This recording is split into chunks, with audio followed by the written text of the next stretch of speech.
It was Christmas Eve. George and Jennie Sodder had put their 9 children to bed and settled in for the night. The house was warm. The presents were wrapped. Tomorrow was Christmas. At 1 o'clock in the morning, the house was on fire. George and Jennie and 4 of their children escaped. The other 5 were never seen again. The Sodder family lived 2 miles outside Fayetteville, West Virginia. George had come from Sardinia, Italy, as a 13-year-old boy with nothing in his pockets. He had built everything himself: a trucking company, a home, a family of 10 children. They were described as one of the most respected middle-class families in the area. On the night of December 24th, 1945, 9 of their 10 children were home. Their oldest son, Joseph, was away serving in the army. The 9 who were home went to sleep expecting to wake up to Christmas morning. They did not all get the chance. Jennie woke first. She heard a noise on the roof. Something had been thrown up there. She checked, went back to bed. Half an hour later, she smelled smoke. One of the rooms was on fire. She screamed for George. They both called upstairs where the older boys slept.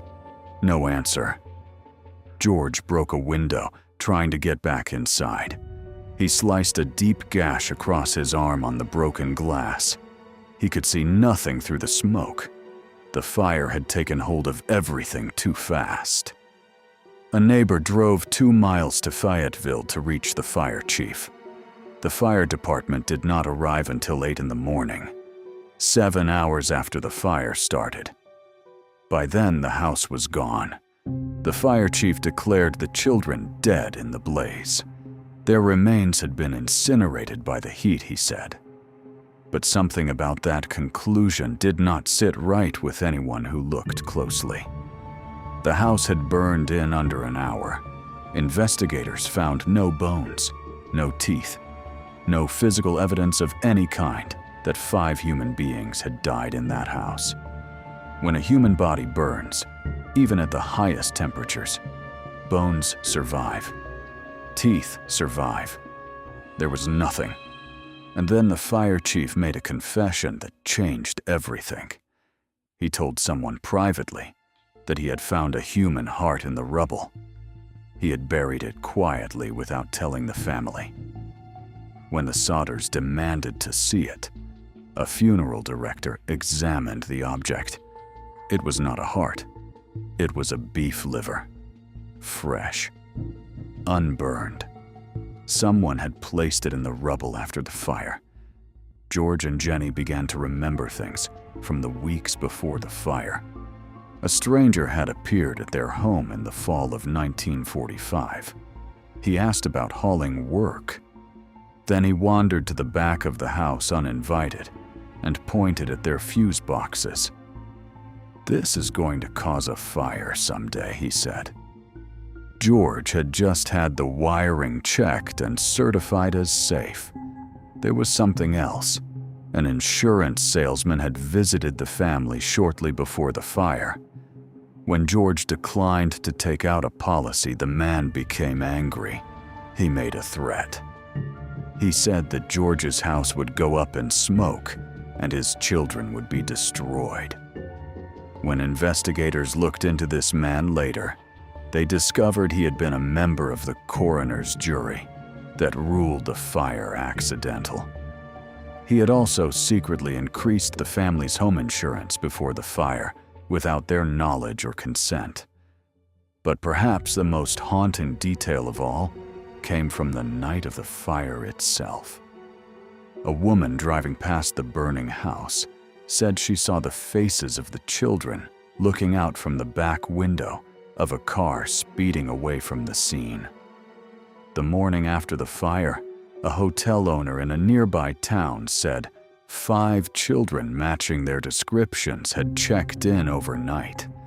A restaurant worker said she had served them breakfast. These accounts were never properly investigated. The case was declared closed. George and Jennie refused to accept it. They hired private investigators. They chased every lead across the country.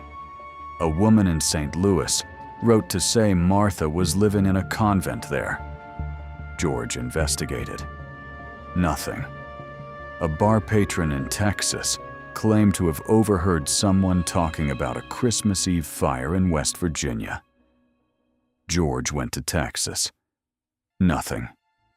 A woman wrote saying that Louis had revealed his true identity to her one night after too much to drink, and that he and Maurice were both living somewhere in Texas. George went again. Nothing confirmed. Every lead ended the same way. In 1952, George and Jennie built a billboard on the site of their burned home. They put it on Route 16 where everyone passing through Fayetteville would see it.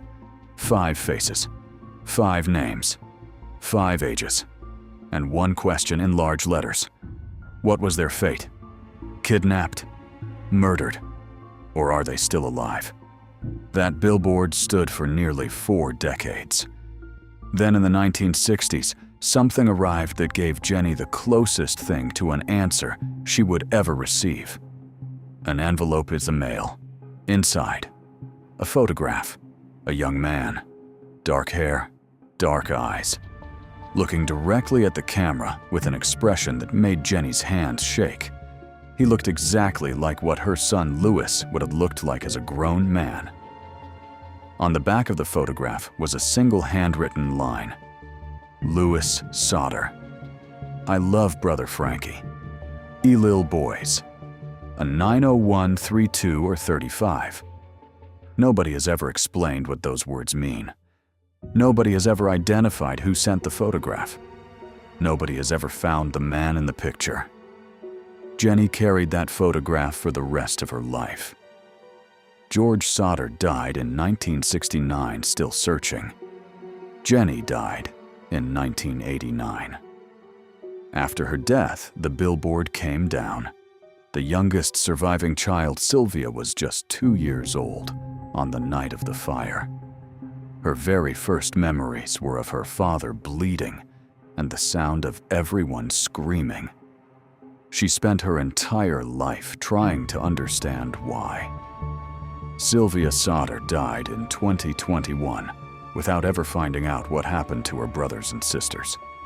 5 children. Christmas Eve. No remains. No explanation. No justice. A photograph arrived decades later of a man who may or may not have been one of them. A question written on a billboard for 40 years. What was their fate? Nobody answered. Nobody ever will. And every Christmas Eve in Fayetteville, West Virginia, the people who remember this story ask themselves the same thing.